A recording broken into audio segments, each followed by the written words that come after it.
main event, inaugural Women's UFC Featherweight Championship.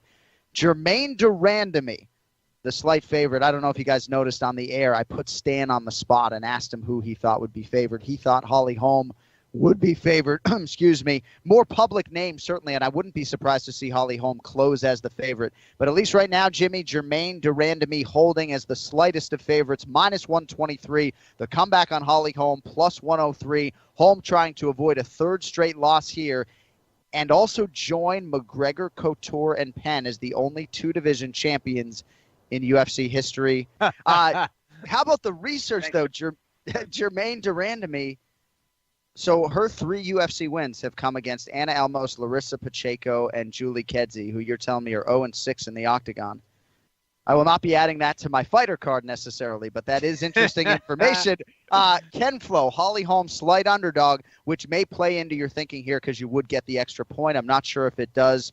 Germaine de Randamie is a special striker. I sort of think it is a pick'em fight. Which way you going? Jimmy Stewart dropping bombs over here. Dropping bombs on your moms. Let's see. Holly Holm, I think that she is not as good of a striker as Germaine de Randamie. I think she has an interesting counter-striking style that could pose some problems, but I think de Randamie really doesn't put herself out there to get countered very much.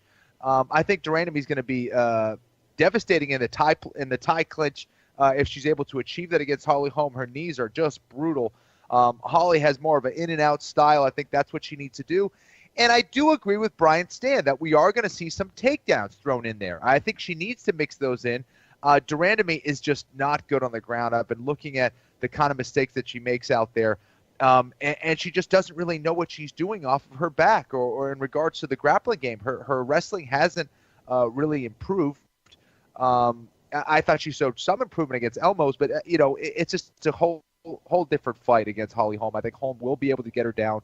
I don't know if she's good enough to get a submission against de Randamie, but I do think she's going to be able to get some position and maybe get her out of there in the 3rd round by TKO ref stoppage. Holm, round 3, TKO. She obviously has fought the better competition in the UFC, and she spent a lot of time, too, working on submissions offensively, defensively, obviously in preparation for Ronda Rousey and Miesha Tate. So we'll see how it plays out. Very interesting main event. And, Sean Shelby always says that what they're trying to do is to create pick'em fights, right? And at least with 3 of the fights on this 5-fight pay-per-view this weekend, they're essentially pick'ems right now, pretty close to it. So nice work by the team putting UFC 208 together in what has been obviously a challenging first quarter with a lot of the champions out.